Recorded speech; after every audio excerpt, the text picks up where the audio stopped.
आइडियाको कन्टेक्स्टमा चाहिँ के छ भन्दाखेरि सबभन्दा पहिलो रुल हैन, जुन युनिभर्सल रुल हो, समय परिवर्तनशील छ। समय जसरी परिवर्तनशील छ, समयसँगै बजार, उपभोक्ता हैन सबै नै परिवर्तनशील छन्।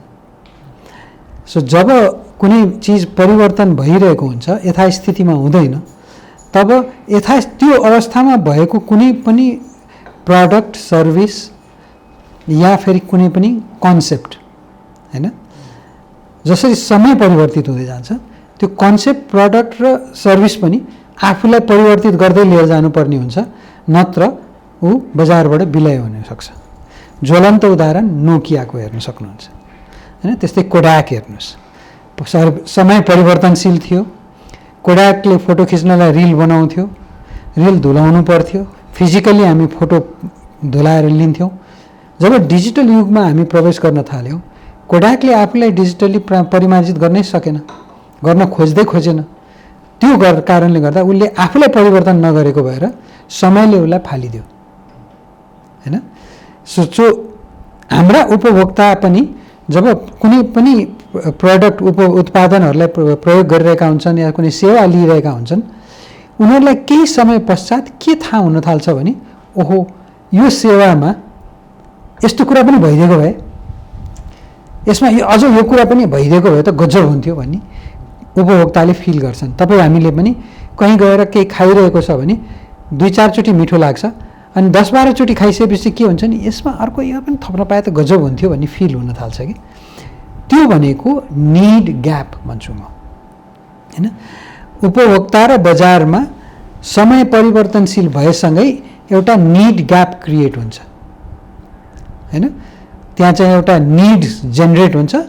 त्यो निड जब उपभोक्तामा निड आउँछ, तर त्यसलाई प्रोडक्ट या सेवाले जब त्यसलाई परिपूर्ति गर्न सक्दैन, त्यहाँ ग्याप आयो हैन। हो, त्यो निड ग्याप हामीले पत्ता लगाउन सक्यौँ भने स्टार्टअपको लागि के आइडिया, कुन काम गर्दा राम्रो हुन्छ भनेर जसले सोचिरहेको छ, उसले त्यो निड ग्याप पत्ता लगाउनु पर्यो। त्यो निड ग्याप पत्ता लाग्यो भने त्यहाँभित्र आइडिया छिराउन सकिन्छ। त्यो निड ग्यापलाई नै केटर गरेर आइडिया जेनेरेट हुन सक्छ, एउटा उत्पादन आउन सक्छ या सेवा विस्तार गर्न सकिन्छ। तपाईँलाई म सानो उदाहरण दिन्छु। मैले सधैँ भन्ने गरेको, काठमाडौँमा मात्रै 37वटा एफएम स्टेसन छन्, 37-38 भए। तीमध्ये 3वटादेखि 4वटा प्रफिटमा छन्। काठमाडौँमा 37-38वटा एफएम स्टेसन छ, 2-3वटाले प्रफिट कमाइरहेको छ, 4-5वटा ब्रेक इभनमा छन्, अरू सबै लसमा छन्। अब यो सिचुएसनमा अर्को थप एउटा एफएम खोल्ने भनेर कसैले सोच्यो भने बिजनेस वाइज त्यो राम्रो डिसिजन होला? कदापि हुँदैन। तर कसैले त्यो एफएमहरूमा गएर निड ग्याप के छ त, अहिले यत्रो एफएम छ, सुन्ने श्रोताहरू छन्, श्रोताले सुनिरहेका छन्, तर ग्याप के छ त भनेर बुझ्न जानियो भने ग्याप भेटिन्छ। एउटा ग्याप मैले पत्ता लगाएको छु।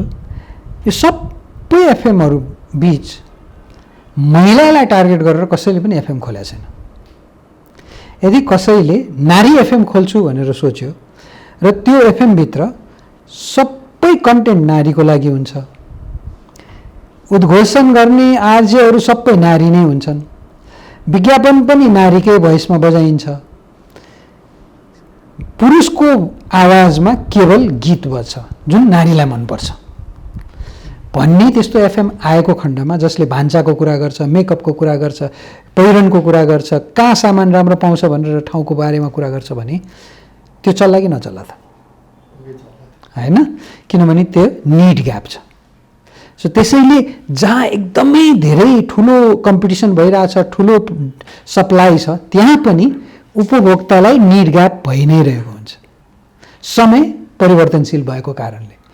सो स्टार्टअप जसले सुरु गर्छु, म व्यापार गर्छु, म एन्टरप्रेन्योर बन्छु, म स्टार्टअपबाट गर्छु भनेर सोचिरहेको छ, त्यो व्यक्तिले दुईटा कुरा गर्नु पर्यो। एउटा, मलाई केमा इन्ट्रेस्ट छ, मलाई पकाउनमा इन्ट्रेस्ट छ कि, मलाई बोल्नमा इन्ट्रेस्ट छ कि हैन, मलाई चाहिँ मानिसहरूसँग हेलमेल गर्नलाई, कुराकानी गर्नलाई सजिलो हुन्छ, रमाइलो लाग्छ भन्ने छ कि हैन, सर्भिस सेक्टरमा को काम गर्ने कि प्रडक्ट गर्ने भन्ने कुरा यसबाट थाहा हुन्छ।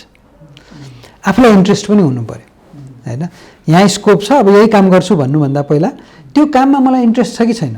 एफएम खोल्नुभन्दा पहिला मलाई एफएममा बोल्नको लागि इन्ट्रेस्ट हुनु पर्यो, मलाई एफएममा कार्यक्रमहरू नयाँ नयाँ बनाउनको लागि इन्ट्रेस्ट हुनु पर्यो हैन, मान्छेहरूलाई म्यानेज गर्नको लागि इन्ट्रेस्ट हुनु पर्यो। अनि त्यसपछि आफ्नो इन्ट्रेस्ट त्यो फिल्डमा छ कि छैन, मलाई त्यसमा रुचि छ कि छैन त्यो फिल्डमा। तपाईँले निट ग्याप पत्ता लगाउनु भयो मोमोमा निट ग्याप पत्ता लगाउनु, तपाईँलाई कुकिङमा इन्ट्रेस्टै छैन, तपाईँलाई त्यस्तो खानेकुराको व्यापारमा इन्ट्रेस्ट छैन भनेदेखि तपाईँले नगर्दा भयो हैन, त्यो ग्याप पत्ता लगाएर भएन।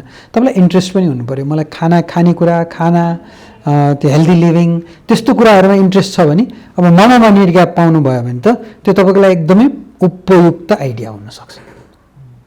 सो यहाँसम्म चाहिँ नि के गर्ने भन्ने कुराको यो मैले तपाईँलाई अलिकति ब्याकग्राउन्ड भने। अब मैले पत्ता लगाएँ मसँग आइडिया भयो भनेदेखि अब एउटा फर्स्ट फेज हुन्छ स्टार्टअपको, आइडिएसन भन्छौँ, जहाँ चाहिँ आइडियालाई हामीले व्यापारको रूपमा कसरी कन्भर्ट गर्ने भनेर एकअर्कासँग छलफल गर्ने, केही व्यक्तिहरूलाई भेट्ने, अलिकति बजारलाई बुझ्ने, यो सबै काम गरेर त्यो आइडियालाई बजारीकरण गर्नको लागि या त्यो आइडियालाई व्यापारमा परिणत गर्नको लागि चाहिँ आइडिएसनको काम स्टेप हुन्छ। जब तपाईँ आइडिएसनको स्टेप पार गर्नुहुन्छ त्यसपछि कन्सेप्ट भन्छौँ हामी। त्यो कन्सेप्टको स्टेप जुन हुन्छ कन्सेप्टलाइजेसन भन्छौँ।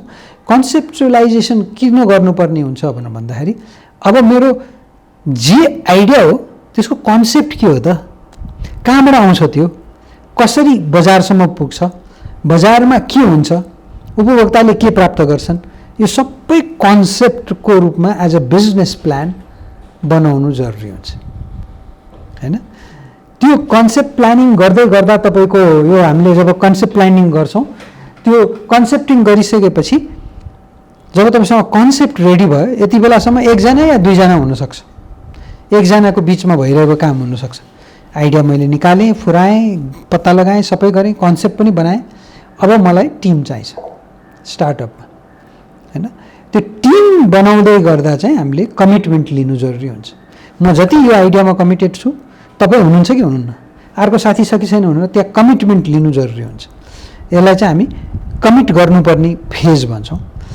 त्यहाँनिर आइसक्दाखेरि तपाईँको आइडिया चाहिँ बिजनेसको रूपमा परिवर्तन भइसक्यो हुन्छ। यहाँ अब हामीले रजिस्ट्रेसन गर्नुपर्ने भए बिजनेसलाई रजिस्ट्रेसन गर्नु पर्यो या होइन, रजिस्ट्रेसनभन्दा पहिला भ्यालिडेसन गरौँ भनेर भन्यो भने भ्यालिडेसनको फेज आउँछ। भ्यालिडेसन भनेको अब यो कन्सेप्ट, यो व्यापारको कन्सेप्टलाई, यो प्रडक्टलाई कसैले चक्लेट बनाएर बेच्छु या केक बनाएर बेच्छु भन्यो भने पहिला थोरै केक बनाएर केही व्यक्तिहरूमा पुर्याएर त्यसको टेस्ट कस्तो छ, मिठो छ कि छैन, मान्छेले चाहेको जस्तो बन्यो कि बनेन, त्यो सबै कुराहरूको भ्यालिडेसन लिनु पर्यो कि हैन। त्यो भ्यालिडेसन जब प्राप्त हुन्छ नि, जब तपाईँले थुप्रै सजेसन पनि पाउनुहुन्छ, तिम्रो सबै कुरा राम्रो छ तर यो क्रिम चाहिँ हटाऊ, यो क्रिम राम्रो छैन, यो क्रिम टेस्ट पनि राम्रो छैन, हेल्दी पनि छैन भनेर कसैले भन्ला भनेदेखि त्यो क्रिम हटाउने, त्यसलाई रिप्लेस गर्ने कामहरू हामीले गर्छौँ। त्यो भइसकेपछि तत्पश्चात त्यो भ्यालिडेसन जब हुन्छ, बजारले त्यसलाई चाहिँ विभिन्न सजेसन्सहरू दिएर तपाईँले त्यसलाई चेन्जेसहरू गर्दै ल्याएर एउटा बजार उपयुक्त प्रडक्ट जब बनाउनुहुन्छ त्यसपछि तपाईँको यो चाहिँ, अनि त्यसपछि त्यसको नेक्स्ट फेज भनेको स्केलिङमा जान्छ। इन्भेस्टमेन्टको कुरा स्केलिङमा जब हामी आयौँ नि त्यहाँनिर आउन थाल्छ।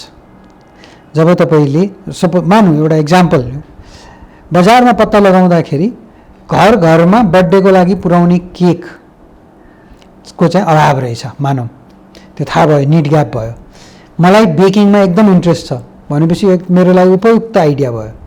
अनि मैले अब बेकिङ मात्रै भएर भएन, अलिकति व्यापार, अलिकति डेलिभरी गर्न सक्ने मान्छेहरूको कमिटेड टिम क्रिएट गर्नुपर्छ। त्यहाँनिर आएर मैले कमिट गर्ने टिम क्रिएट गरेँ हैन। यतिसम्म भएपछि अब यसलाई भ्यालिडेट गर्नु पऱ्यो भनेर मैले बिस्तारै सानो 10-12वटा केक बनाउन थालेँ र त्यसलाई साथीभाइहरूको बर्थडेमा घर घरमा पुर्याउन थालेँ, नेबरहुडमा दिन थालेँ हैन, आफ्नै छरछिमेकमा।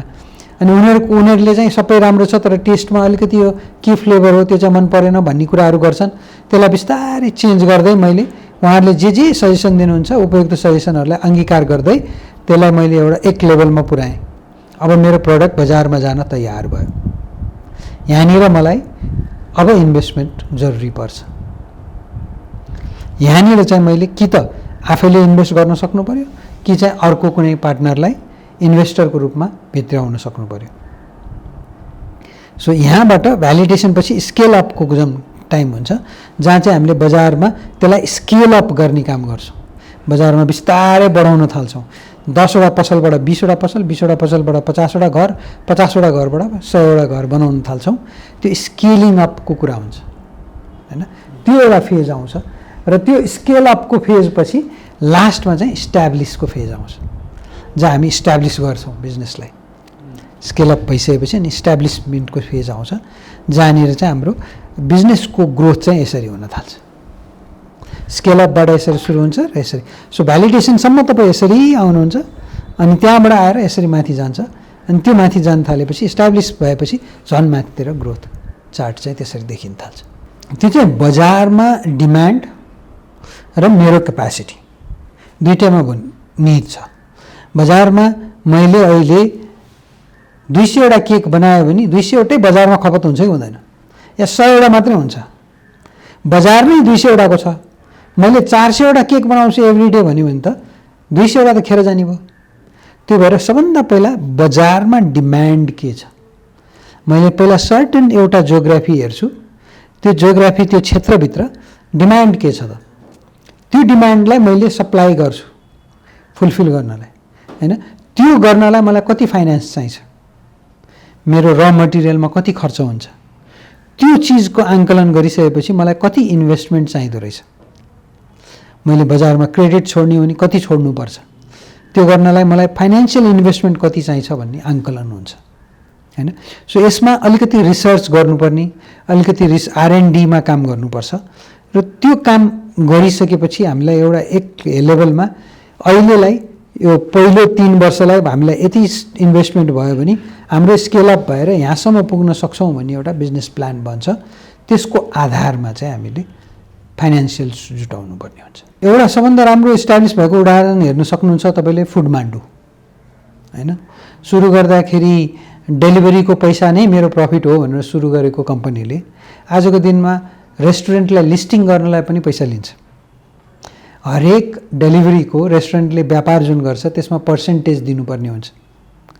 सुरु गर्दा त त्यस्तो थिएन भनेदेखि त्यो एकदमै राम्रोसित मार्केटलाई बुझेर मार्केटमा आफूलाई इस्टाब्लिस गरेर बिजनेसलाई चाहिँ ग्रो गरेको एउटा सबभन्दा ठुलो उदाहरण फुडमान्डुलाई देख्न सकिन्छ हैन। स्टार्टअपबाटै ग्रो भएर ठुलो बिजनेसको रूपमा परिणत भएको छ आजको दिनमा। आजको दिनमा तपाईको हरेक रेस्टुरेन्टले फुडमान्डुलाई 15 देखि 20% हरेक व्यापारको बुझाउने गरेको छ। हामीलाई लाग्छ फुडमान्डु डेलिभरी सर्भिस हो हैन, उसले 65 रुपैयाँ डेलिभरीको लिन्छ, त्यही नै उसको कमाइ हो भन्ने ठानिरहेछौँ। त्यो पैसा त उसले सिधै डेलिभरी बोयलाई दिन्छ, उसको कमाइ त रेस्टुरेन्टबाट भइरहेछ हैन। यदि फुडमान्डुबाट हरेक दिन 20 लाखको अर्डर भइरहेको छ भने फुडमान्डुले कमिसन बापत 3 देखि 3.5 लाख रुपैयाँ कमाइरहेछ एभ्री डे हैन। सो त्यो बिजनेस त्यहाँ पुग्नको लागि उसले के गरेछ भन्दा पहिला त मान्छेलाई फुडमान्डुबाट अर्डर गर्ने बानी लगायो, डिस्काउन्ट पनि दियो, सबै गर्यो, बानी लगायो। मान्छे त्यसमा फुडमान्डुमा आकर्षित भए, अब डिपेन्डेन्ट भए। त्यो डिपेन्डेन्ट भइसक्दाखेरि अब मान्छेहरूले जे फुडमान्डुमा भेटिन्छ त्यो खान थाले। अब जुन रेस्टुरेन्ट फुडमान्डुमा छैन लिस्टिङमा उसको त व्यापार हुन कम भयो, उसलाई लिस्टिङ गर्न आउनु पर्यो। अब यहाँ नेगोसिएसन सुरु भयो, किन मसँग पावर छ, ठिक छ तपाईँले दिनुहुन्न भने तपाईँलाई म राख्दिनँ भन्न पाइयो। जसरी आज भाटभटिनी सुपर स्टोरले कुनै पनि सामान राख्नको लागि आफ्नो टर्म्स एन्ड कन्डिसन दिन्छ, मलाई त यति क्रेडिट चाहिन्छ, मलाई यति डिस्काउन्ट चाहिन्छ, मलाई यो चाहिन्छ भनेर सबै भन्छ। अब म दिन तयार छैन भने राख्दिनँ भन्छ उसले, मलाई नराखी सुखै छैन त्यहाँ। नेगोसिएसनमा ऊ बलियो हुन्छ। सो त्यसरी नै काम गरेको एउटा फुडमान्डु छ जसको चाहिँ एउटा ठुलो केस हो जुन जसले हरेकले प्रयोग पनि गरिरहेका छन् र बुझेका पनि छन्।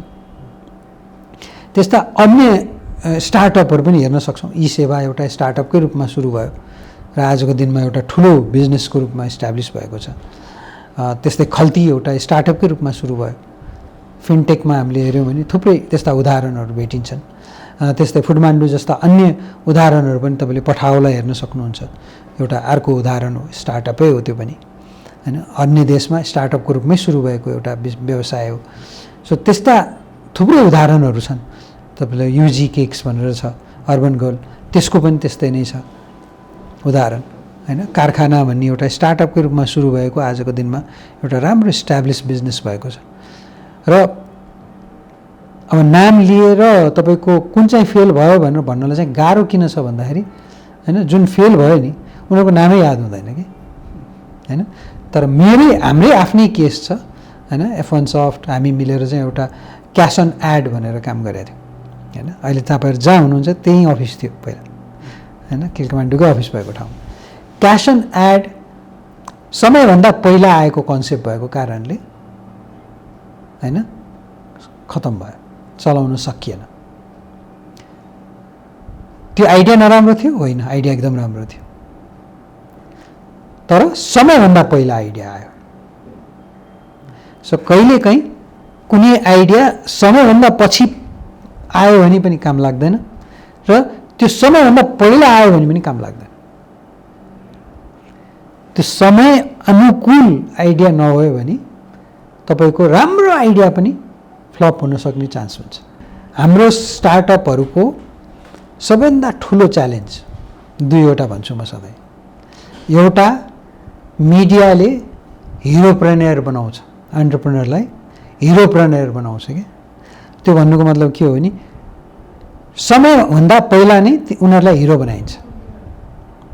अनि म त एकदम मिडियामा छाउँछु, मेरो फोटो आउँछ, मेरो कन्सेप्टको बारेमा कुरा हुन्छ, साथीभाइ परिवार छरछिमेक सबैले ओ गजब गर्यो भन्छन्, ताली बजाउँछन्, मलाई लाग्छ मैले सफलता प्राप्त गरेँ, होइन। त्यसपछि ममा एउटा कम्प्लेसेन्सी आउँछ, त्यसले मलाई रोकिदिन्छ, मेरो ग्रोथ रोक्छ, मेरो जुन मोटिभेसन थियो त्यो कम हुँदै जान्छ, मेरो डिसिप्लिन कम हुन्छ, किन मलाई लागिरहेछ म त सफल भएँ। सो एउटा फल्स उसले चाहिँ नि चर्चाले मलाई सिद्धाउन सक्छ। थुप्रै उदाहरणहरू छन् त्यस्ता। क्यास एन एड पनि त्यसैभित्र परेको एउटा उदाहरण भन्दैछु तपाईँलाई। अर्को भनेको हामी एकदमै ठुलो सपना देख्छौँ, होइन, जुन असम्भव छ। म सपना देख्नुपर्छ भन्ने मान्छे हो, तर सपना देख्दै गर्दा, होइन, त्यो आँखा कहिले खोल्ने भनेर पनि थाहा हुनुपर्छ कि। आँखा चिम्लेर मैले सपना देखेको छु भने आँखा कहिले खोल्ने त, कुन पोइन्टमा पुगेपछि खोल्ने भनेर पनि थाहा हुनुपर्छ। त्यो भनेको कुनै बेला तपाईँलाई एक्जिटको अफर हुनसक्छ, राम्रो अफर छ, एक्जिट हुनुहोस्। कुनै बेला तपाईँलाई पार्टनरसिप नलिकन अगाडि बढ्नुपर्ने सिचुएसन हुनसक्छ। कसैलाई 20% पार्टनर बनाएर बिजनेस खतम पार्नु सट्टा होइन, कसैलाई पनि नराखिकन अहिले अगाडि बढ्नुपर्छ भन्ने सोच पनि हुनसक्छ। सो ती डिसिजन मेकिङ क्रुसियल पोइन्टहरूमा डिसिजन राइट भइदिएन भने पनि राम्रो आइडिया हुँदै पनि हामी फ्लप हुने चान्स हुन्छ। अथवा पार्टनर राखेर पनि सफल हुन सक्छ कहिलेकाहीँ। तपाईँले होइन म एक्लै गर्छु भनिरहेको ठाउँमा कुनै व्यक्तिलाई लिएर आउँदाखेरि तपाईँले अहिले 100 रुपियाँ कमाइरहनु भएको थियो भने 1000 रुपियाँ हुनसक्छ कमाइ। 1000 हुँदा तपाईँको कमाइ त 500 रुपियाँ त भयो 50%ले। 100 राम्रो कि 500 राम्रो, त्यो डिसिजन गर्न सक्नु पनि जरुरी हुन्छ।